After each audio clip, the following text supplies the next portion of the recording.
trying to convert pecan orchard to organic. We've got hundreds of pecan trees. It becomes a scale issue, which just dials out the smaller player. We haven't sprayed, this hasn't been sprayed in 5 years now. Pecan orchards were planted with the same 3 pecan trees. 20 orchards that were affected, there was a strain of a fusarium fungus. The pigs can find a productive tree. Yeah. Okay, and it's just a pecan fest. I don't know how they make such a terrible product, but the fat on pork chops at the grocery store is tough. Yeah. And it's a totally different texture, totally different flavor. When we processed the first ones that we did, we were like, this had better be good meat. Because we drove like 800 miles both ways. When we ate that first pork chop, it was like, okay, that was worth it. Failure has been a very faithful educator for us.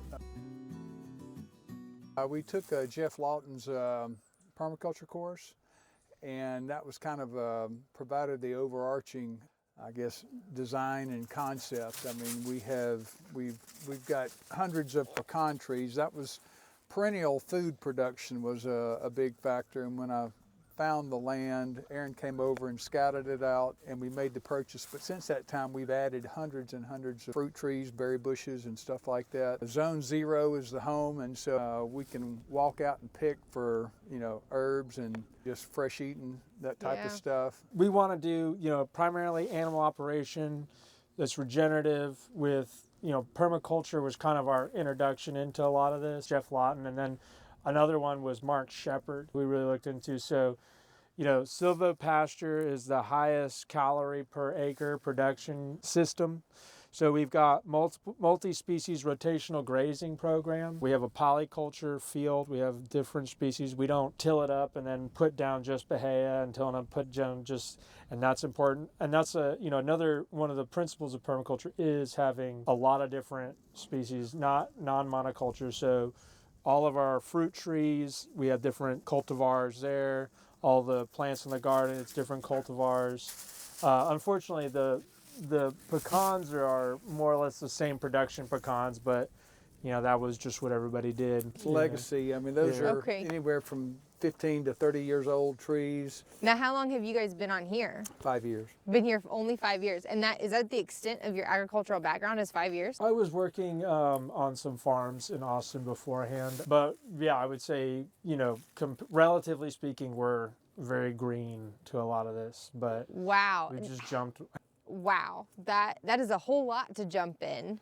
Why did you jump in so big, so fast? Why? Because it seems like sometimes people want to get small, be small, and then figure it out from there. And you guys were like, nope, this is the answer. We're jumping in. Let's go and do it. Why did you do it that way? It mostly just escalated quicker than we expected it to. It kind of, we just took the quail on here a few months ago, and that was a whole new operation that we had never done. I have no experience with quail, but we have a restaurant that we worked with. They said they wanted quail, and we said, well, we'll watch some YouTube videos. And we'll watch a how-to video. We had gained experience with the ducks and the chickens, and we figured, well, hell, they can't be too much different. It was kind of, doors open, and, that's where you go. We find that people want to believe that they're eating good food, that is nutrient dense and is unadulterated. We did start out small, selling to friends and neighbors and stuff like that. And just chickens and pigs pretty much at the beginning. Aaron has restaurant experience. He's just has an excellent affinity for the culinary side, and he's gotten us into the New Orleans farmers market, into the restaurants down there. To the extent what people are interested in is what, pulled us forward. Also a big step we made because we got tired of mowing. We got the cows because, and this is what I'm saying when I say it escalated. Originally we bought the property with this just to do pigs because we wanted to do pigs on pecans, do a high end, kind of like was it the Pata Negra or the Jamon Iberico kind of style. It's our redneck version. Yeah, the Jamon Americano. But we were sitting out here. For the first couple of years we were mowing it, and it's a lot of mowing. Dad likes it nice, so we would mow it it would go like a month and bush hog it, and then we mow it. It took 2 weeks to fully mow. Oh my. Yeah, it was just a lot of work, and so eventually it came became apparent pretty quickly we need to get some cattle. And so then we got the cattle, and then one day we were out here with probably about 8 months into having the cattle. We were out here with some old timer guy, and he was walking around with us, and he was like, "What are you going to do about all these thistles? There are thistles everywhere in the field." He was like, "You going to come out here with the hoe and pull all those up?" I said, "No, I'm not going to do that." Ain't happening. You know, I just heard it by chance. I think it was at another farmer's place, which is probably how we've learned 75% of this stuff is going to other people's operations, asking questions. And that's why community networking is super important in this. Yeah, then I heard that sheep eat thistle. So I was like, well, I guess we're getting some sheep. And then the goats, we had a neighbor give us a goat. They eat other stuff. And so when this was happening, we had kind of known about multi-species grazing.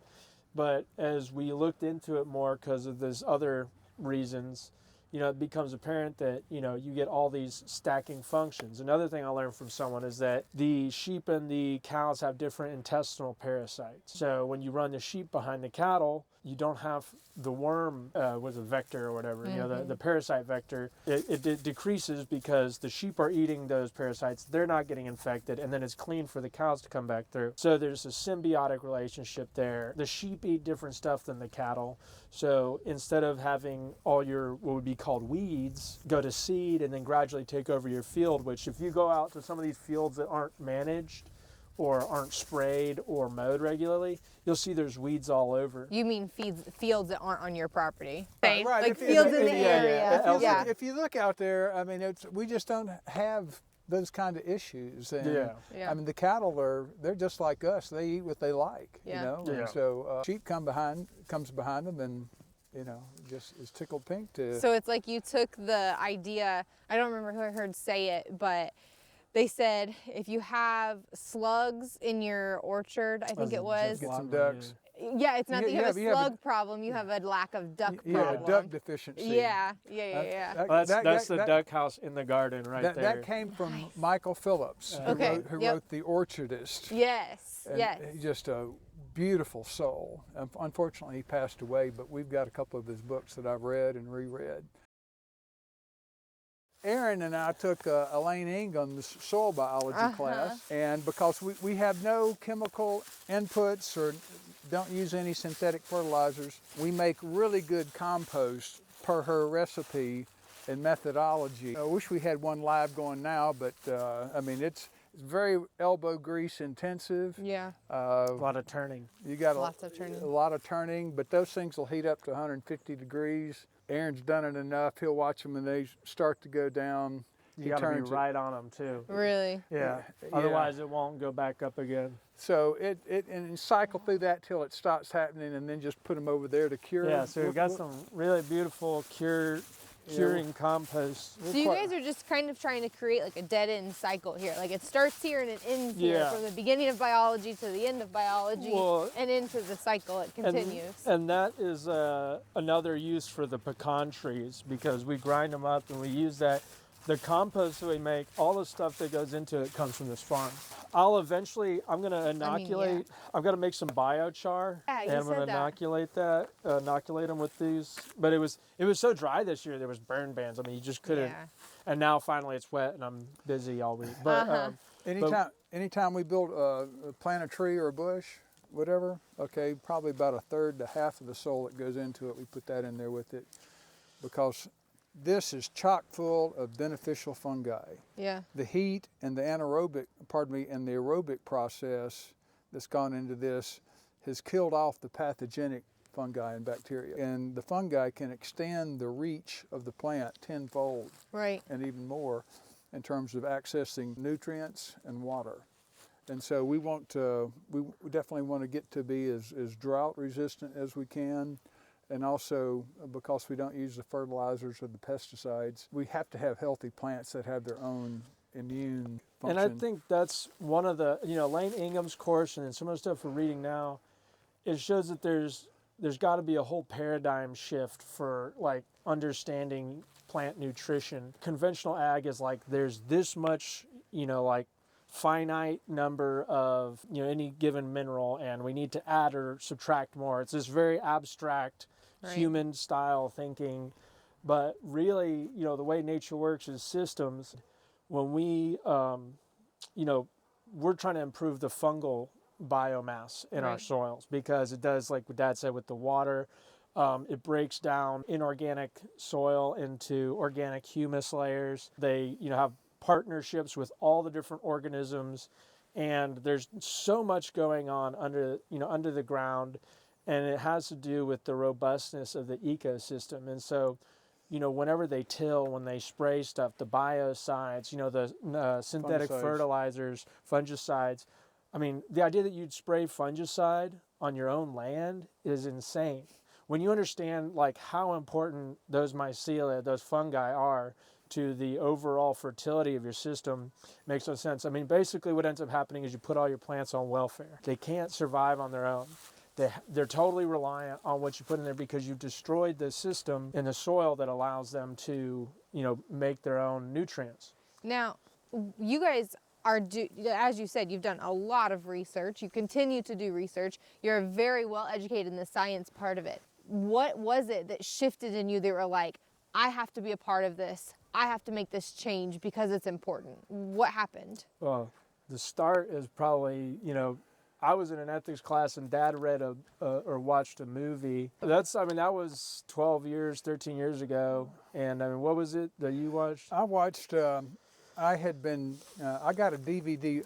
One of my professional contacts sent me a DVD-ROM with Food Inc., which Michael Poland, outstanding investigative reporter, just did a great job with that. It was so eye-opening as to industrialized food production. It's just like, But in that was Joel Salatin. He talked about, his farming practices, and he spoke with such conviction and authority. I waited till the end of it, watched the credits, went to his website, ordered his books, watched his videos, and I visited his farm also. It was just, to me, it became, this is definitely the path less chosen. Let me tell you what, it from a standpoint of nutrient density of the food, overall health, quality of life for the animals and all like that, it's just light years apart from mainstream practices. I would come in to visit when I was overseas. Aaron and I visited some farms in the Austin area. He liked it. Okay, and so this is kind of something we began conceptually talking about, at the point in time that I leave, we have some land and we'll do this. We've gone into it. Failure has been a very faithful educator for us. We make less mistakes, and we find that there is a market for good, healthy food. Yeah.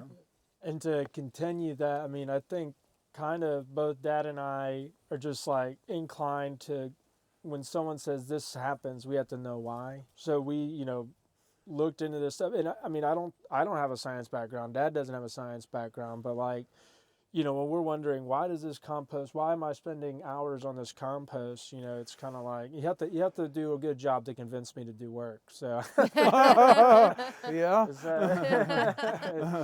So we wanted to know, what, especially when we did that light income, it just like it opens your mind about how all this works, and then it kind of a lot of research, or when you learn something, the more you learn, the more you don't know. So you start having like, well, now I know what I was unaware of before. And so we get into it, and it's helped in a lot of ways. But one of our big projects, particularly for the compost, is to eventually get all these pecan trees producing at something like a conventional output. There's a big major issue in that there is basically equivalent of Irish potato blight occurred in the late 60s. All of the orchards from Louisiana to Georgia, pecan orchards, were planted with the same 3 pecan trees. Forkert, Stewart, and Desirable. And it used to be, you talk to any of these old guys out here, they just plant a tree and it would, in 20 years, it'd be producing, they didn't have to do anything to it. In addition to the stripping of the soil and depletion of the nutrients and nutritive capability, after Hurricane Camille, I guess since there were so many orchards that were affected, there was a strain of a fusarium fungus that figured out how to attack these nuts, and as a result, it's like one of the major things that you have to defend against. And we went to a big pecan kind of gathering over one of the large producers in the area. We got like the University of Georgia roster for what like you apply, applications of pesticides, for fungicides. In that, there were 52 total applications of synthetic compounds, and 18 of which were fungicidal. So like, You're just killing the ground that you're trying to keep alive. you're destroying everything, and also that's expensive. Yeah. I mean, the only guys who can do that and make a profit have thousands of acres, are also getting subsidized heavily. Right. It becomes a scale issue, which just dials out the smaller player. We haven't sprayed. This hasn't been sprayed in 5 years now, and we're starting to see some of the trees come back and produce. But they produce this pecan scab, and now this is aspirational for us. But we have found 2 locations where they've actually had success. They spread chicken litter. They use zinc. And they use compost tea. And we have a big sprayer over there that came with the property that used to spray fungicide and pesticide and stuff like that.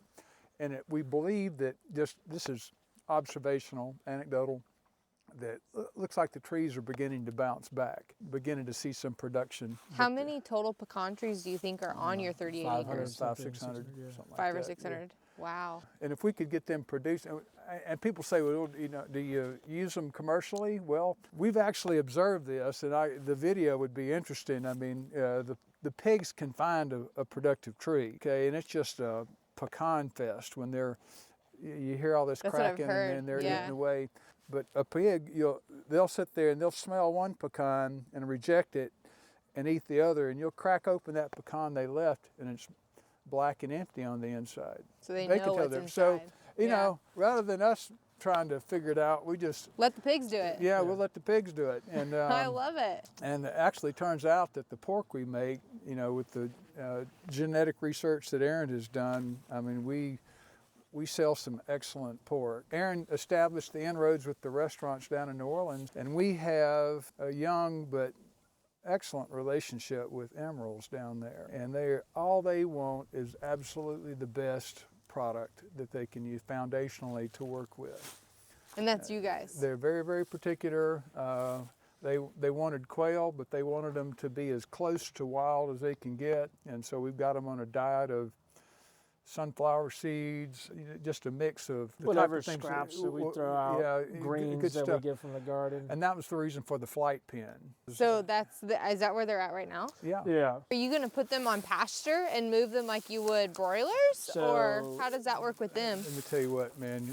These things, you got to be able to round them up, and the flight pen is difficult. Most of this stuff is done. The quail that are being sold they're in very, very confined spaces. Right. They've got sunlight, fresh air, clean water, good food, and a little bit of grass that remains in there. But I mean, the chicken tractor, that was an idea. I mean, moving them in those little low things, but we thought our kind of modus operandi is to recreate as close an environment as an animal has in nature. And I mean, so this was originally, like I said, there was going to be all plants through the center, sunflowers. We had a native quail mix that was supposed to go in there. And that's what we'll do next time around, and we'll have it ready to go so they don't just tear it up. But we wanted them to be able to fly and, plenty of space and kind of a natural habitat. And one of our theoretical ideas, if we can figure out how to do it, is that if we can train them to go into that red thing right there, the little coop, which they can go in there, but when we have more time and we can do this regularly, we want to be feeding them in there so that eventually, if they get used to overnighting in that, then we could, or just when we bring the feed out, they all go in there, and then we want to put them in that wood lot right there. Okay. And have them be kind of free range. That's maybe a little bit ambitious. We'll see how it goes. That's a project that we don't have it's kind of just trying something. Yeah, so it's an experiment. It's aspirational. How long does it take for them to reach a finish weight? 8 weeks. 8 weeks. 8 weeks. Oh, that's it. It's a Yeah. quick cycle. And do you buy them as chicks or do you hatch them We've yourself? been buying them at 4 weeks because they have to be under a heat lamp until then. Gotcha. And so, like, we would have to install all that as well. And As an experiment, you're just Yeah. figuring it out as you go. as an experiment, and also just to me, it was like, if we're gonna have to do the same thing as somebody else, it's just another. It's 3 of us. Right. You know, like adding. This was already a stretch bringing this operation in. Adding 2 stages to it was just like, you know, let's just get them from somebody and then we'll finish them out. So that by the time they're done, they're on a great diet. They're in a Right. better environment. It's just that I didn't see. There just wasn't going to be a huge difference between what we did and what somebody else did. Right. No, absolutely. I think it's an amazing experiment. I think it's really cool to see. And the fact that you have a guaranteed market to sell it is Yeah. really important too, because the last thing you want to do is get yourself into an experiment I'll- that you don't know what to do with your Yeah. finished Well, product. we've done some of that Yeah, too. I'll say we think this is a great idea. But it was great to work with Emeralds because they came to us and said, we'll do a contract. When we deepen the ponds, which is kind of another way, you know, you get the weeds that grow up all along the edges and they grow where the sunlight can hit the bottom. So Dad found out that, you know, if you just deepen it, then it's kind of a good way of preventing those, you know, which is another, you know, thing where rather than pumping your stuff full of some kind of, you know, biocide, you just find a structural change. He had the guys come out and they scrape the top layer of the soil underneath the water, and I mean, that's all, you know, fish poop, dead fish, dead branches. So we kept that, we dug out the rest, and then we dug trenches here, put logs and other wood chips, all the wood stuff that we had, then we covered it with that pond muck, and that's what we grow all our trees on. And Now that doesn't look like you just did that. When did you do I that? don't know, about 3-4 years ago. Seriously? Yeah. When you think about how long it takes for like a tree branch to decompose, like those don't, it just looks like dirt. Well, it was all covered by dirt. Yeah, but still, I feel like usually you can tell, you know, when it's only been like less Yeah. than 5 years after that, I feel like it starts to look soft. So Well- it's decomposing really well, it looks like. And, you know, I'll say the trees that we planted on here, I mean, seem to do the best. I mean, we don't have trees like that are this large anywhere else that we've planted. You're right, Yeah, they are those very what, stocky. 3-4-year-old trees. Yeah. But that pond muck that we harvested out of there, I mean, it's rich in organic matter. I mean, Yeah. basically, it's just been down there accumulating for years. Right. And so, So because the ponds were here before you got Yeah. here, oh, you yeah, didn't dig they, them they, out. They were so existing shallow cattle ponds. And you'll notice this is another permaculture thing. They're on the north side. They get more sunlight this way. We do the berm so that the water will collect and they absorb more water. We've also got citrus trees on the north side, which is supposedly protected from the north winds. And we planted on the south side apples and pears, which are more cold resistant. More cold hardy. so that you really was- thought through your directions, your wind. Yeah. That's really cool. I mean, these things are still. So we're pushing the envelope trying to grow citrus up here, but we have friends with the Satsuma orchard that we just absolutely love juicing the fruit from. And so, by golly, we're going to do it here. So, You're going to try it and anyway. this is an innovation, tree teepee, that when it approaches freezing for an extended period, we'll turn the water on and it's going to come out at about 55 degrees, whatever the water create a temp layer. is. This guy got funded on Shark Tank, and I saw it on Shark Tank, actually. I did. when I called to talk to their technical service department, he answered the phone. I was impressed. Anyway, so That's really cool. we had almost a drought, but this summer, and this pond is down probably 2-3 feet. Is it really? But around the perimeter, we had planted taro. That was another interesting experiment. We had What dug for? up. We So it's an edible tuber. the leaf is edible as well. Yeah. Well, we had read that. So anyway, I saw some taro on a creek, so went out and dug it up and put it out here. We raised it up, anyway, we ate that, and I mean, it was, I ate just a little bit. I mean, and it was just terrible. We That's not where I thought that was going. well, Yeah, he I kind mean, of- he did my a bad face lead. was numb. Yeah. But so, Oh my gosh. but so the next time we were, Rhea, my wife is from the Philippines, and we were in Hattiesburg, but you know, in farm life, you have to go to Home Depot often. They have an Asian market up there, and they had taro in boxes, and so we bought a box of them and planted them out. And at different times during the summer, hopefully they'll come back. You know, we'll have taro going around the perimeter of the pond, and aquatic plants. And that's Okay. another thing that, like, when we, you know, I say we want to have stuff growing everywhere. I mean, we look at all these spaces. I mean, these are edges, and there's a number of things that will grow right here, specifically in these type conditions. And we were looking, you know, the taro were actually doing pretty well into this last summer. But we also have, don't we have the arrowhead potatoes up on some of those trees? You know, we planted Those are the air potatoes. air potato, Yeah, we've kept, I've been able to keep them alive. The arrowheads, we've got a few of those as well, but you know, we'll just see what comes back this next year. You know. So it sounds like then, and we can walk this way. Yeah. It sounds like the plant growth part of your farm is where the homestead and your name comes out. Yeah. Because you're doing it mostly for yourself, for your own consumption, but to keep the farm alive, that's where you started grabbing the livestock Yeah, we and gotta selling have, the meat gotta have a cash product. crop. Okay. These are a special Hi. variety of pig. Oh, don't tell me you got mangies out here. Huh? Are those mangalistas? Megalitza Berkshire Burks? Cross. Nice. Yeah. I knew my little mangies were somewhere. We raise mangalistas. Yeah. And we got a Burke boar to have mangy Burke piggies. Angie Burks. Mangy Burks. Yeah, that's what I mean. We drove to Tennessee for these pigs. Hi, how are you? You know, that's a great pig because it forages great. It does well on grass. It So makes- you're finishing them on a pecan, Pecan. and you talked about earlier how great they're finishing out. So Yeah. I know how well they marble just as being mangalistas on pasture. Yeah.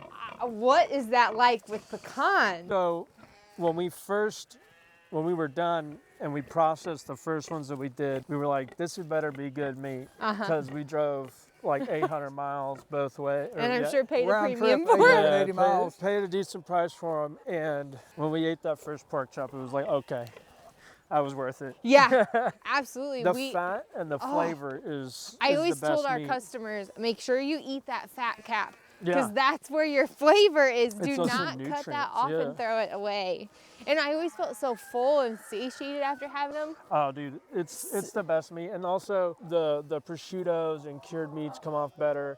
Yeah. They're more efficient since they'll eat grass. So I see 3 pigs here. Are they all barrows? That's the last 3. Okay. Yeah. Are you breeding or are you just buying feeders No, we're for just now? buying them. Once Okay. again, that's another operation where it's like we want all of our property productive, and like if we had more space, I might do a farrowing operation. But like for now, I'd rather find someone that does a great job and get it from them, and Yeah. then we will be making a trip back out to Tennessee. Hi, how are you? I know. Hello. I know. Hi. I I'd like to haven't talk to eaten you 2 too. hours. I know. that you have really settled into the permaculture idea where you have pigs and goats and chicken and sheep all in the same pasture. And we would have the cows out here too, but They're not here right now. no, they're over at the other property. Okay. It gets a little bit challenging when you're Oh yeah, Don't bite me. feeding them or So speaking of feeding them then, so mostly it's forage. You said you feed a non-GMO feed, but what do you feed them then? Since you're feeding them kind of all together. Oh, well, so we don't really feed them all together. We just push them over. I mean, like, right now, these guys have snuck over here, but see the chicken we feed keep right them, there? we keep them all separate, and then we feed the pigs it's a corn soy feed.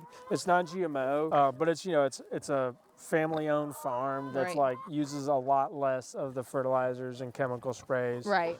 Which it's hard to.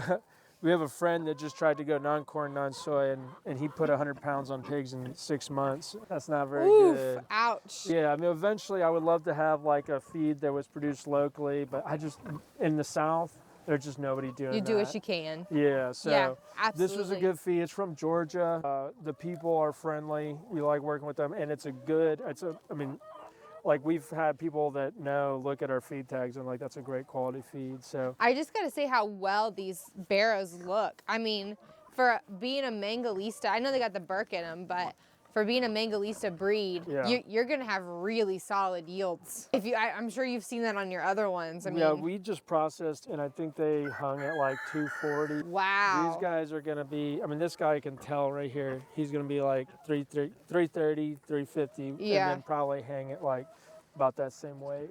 Maybe more because we had him a little bit longer. But that's a big boy right there. Yeah. Are you guys finding, especially in the culinary world, trying to switch people's mentality of eating a lot to feel full versus you don't, as long as you have the high quality meats there, you don't actually need a lot to feel full? How does that conversation go with your customers? I guess I haven't had that specific conversation. Okay. I'd say the one that we have the most is talking to people about fats. You know, and like, I mean, there was the whole, and starting in the 50s, they tried to say fats were bad, sugar industry is like, oh, that's the bad guy. And, but it turns out, I mean, people were eating fats, people were eating lard. I was listening to this book by a guy, and he was talking about how when he was a kid, he would go and scoop lard out of their, like a barrel in the cellar. Fats aren't bad for you. Right. I mean, you can obviously eat too much, just like you can eat too much protein, you can eat too much bread, you can eat too much whatever. That's all the flavor. It's good nutrient. If you have an animal that's raised, and this one, look at him eating grass right there. Oh, well, you're just eating grass. That fat's going to be super nutrient dense. And, the reason that your tongue tells you that fat's good is because it's got a lot of stuff that you need in it. Well, I think anthropologically speaking too, that's what set humans over. Yeah. Is once they say the fire, but really it's the fire that they could cook and have the fats rendered down. Oh, really? And that's what contributed to our brain growth to the That Homo makes sapiens. sense, yeah. And specifically lard. Specifically pig fat. We only cook with lard. Oh, it's a big We difference. don't cook with any vegetable oils. It's so good. And the other thing is like with bacon, people always, they want their lean bacon, and it's like, they don't realize that like there's one type of pig that makes that bacon, and it's raised in terrible conditions. And even though like the fat on this is so much better than that fat. I mean, they're still thinking in context of the fats that you get on a pig raised in captivity. Right. I mean, it's the same thing on the pork chops. I have to tell people, like you said, eat that fat cap, and they go, oh my God, that's totally different, because I don't know how they make such a terrible product, but the fat on pork chops at the grocery store, it's tough, and it's a totally different texture, totally different flavor. People are like, oh, that's so much fat on that bacon. Well, dude, that's the best part. So, and once they've tried it, they're totally sold. I mean, that's the biggest thing is like, just try it, and then they're gonna like it. Yeah. And that's actually another cool thing that we noticed, and I was told this actually by, I think maybe Tracy Galloway from the farm over on Ocean Springs, but we wanted some of these trees kind of close to the pecans so that they get protection from the frost. Oh. When the first year we had them, we had all these trees planted out, and we did everything we could. We bagged them, we put lights around them to keep them warm. The ones that survived the best were those two under that pine tree and the other one over there, and they were practically untouched. And it's just that keeping those trees under that cover kept them from any frost touching them. So that was like another like little permaculture thing. Rather than us going out bagging and unbagging every day and running generators for lights and everything, those guys just having that foliage layer, it was a big difference. So what do we, oh, hello. Well, this isn't going to come on because these things are activated by light. But you'll see basically the equivalent of a weed whacker. Oh. We don't have any bugs out, now. Okay, but particularly here in the deep south, in like the spring and the summer, there's sometimes the year where you come out here and these things, the lights come on. It's a lot of moths and bugs. They go to them, and that weed whacker will knock them down, and you'll see catfish just swimming around. Eating those bugs? Yeah. So you guys have nets here. So are you catching the catfish and eating them? Yeah, oh yeah. That's probably the Our record is 20 minutes from swimming to frying. Wow. Would you do sprint? Yeah, Well. it was moving. And when we're going, I mean, we'll catch 6 at a time. And the flavor on these catfish is, I mean, I've always, and I think most people have viewed catfish as just something to bread and fry, like a substance. It could be tofu. We get incredible flavor out of these because not only are they eating, they don't really eat the bugs so much. They eat the fish that eat the bugs, but you know, they've got grassy spots. There's ecosystems all around on this edge of this pond that, you know, people will burn, or like, you know, they'll put it like the wood so that it's held, it won't like slip off or degrade. But you know, like if you come out here, you'll see little fish all around the edges, and that's just like, you know, one of these self-supporting ecosystems, because we don't feed them except for when we're just coming out here to fish. Okay. So we've got loads of these catfish out here, and we're not, I don't know, it would be interesting to understand exactly what was going on, but it's self-sustaining. You don't put any in, you don't No. stock it yourself or do anything Well, with the we eggs? stocked it, but with a particular type of catfish. Okay. But we don't have to feed them or manage them in any way, shape, or form, except that when we go to catch them, we'll throw that out, and then you throw the line right on Right top. there.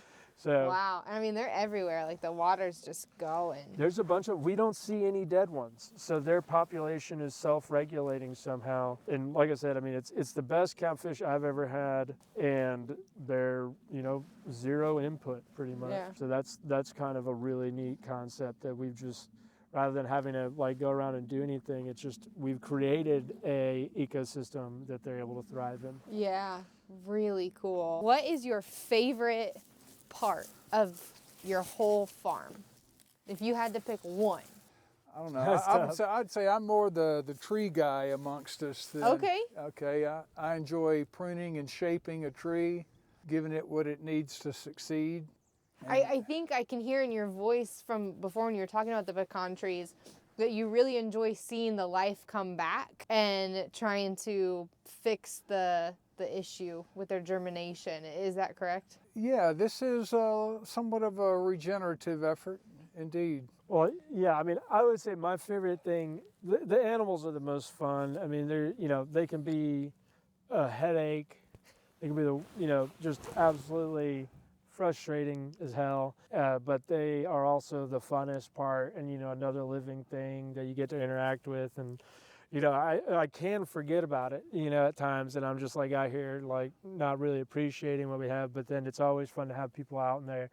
You know, they're like, it kind of reminds you, yeah, this is really cool that I get to be around these animals. These are the living things all the time. And, you know, you develop relationships with some of them. You know, we have one sheep out there that we had to bottle feed. It was funny because we penned him with another sheep that was about his size, and now that sheep is also friendly. It's just like somehow like that other one figured out these people are actually all right. But, you know, he's a great little guy, and like a lot of times it hasn't happened. I've been able to pet these pigs, but I usually get one or two in a litter that like I can rub their belly and everything, scratch them and all that. I love the animals, but I think, you know, the most exciting thing we're doing is trying to convert pecan orchard to organic. And like, there's people that have done some of that. I mean, I've talked to, I'm not gonna say what the name of the orchard was, but the guy was telling me like you got to use this amount of bleach and da da da, and Wow. it's like this isn't really the organic that I'm thinking of. Yeah. But you know, I think if we can get, you know, like if we can get the you know, cation exchange capacity right, and that'll help with, you know, not having the splits that the fungi get into, and then get our timing and, you know, kind of figure out how the operation works as far as when we do the compost tea sprays, what needs to be in the compost teas, timing. And I think we can do it. I'm really hopeful. And it's another one of these things where you're taking something that, you know, pretty much everybody says you got to do it like this, you got to do it like this, and going totally against them, hopefully getting a better product out of it. I see it as something that, you know, right now, definitely, I mean, we're not trying to get too far ahead of ourselves. Right. Right now, we got to make this work, and that's enough for the moment. But I do see, and kind of some of the things that are happening right now are leading us to look in this direction. That's awesome. Yeah. Very cool. Well, I know that the sun is starting to go down, and I'm sure you guys got some things to do. So thank you so much, Aaron and Alan, again, for talking with me, showing me around, and just sharing your information. I think that what you guys are doing, like I said, is so stinking cool. I think that a lot of people will agree with me. So thank you again. Yeah. And Thank you. we'll see where you guys are at in maybe another 5 years. We can There come you back go. out. Yeah.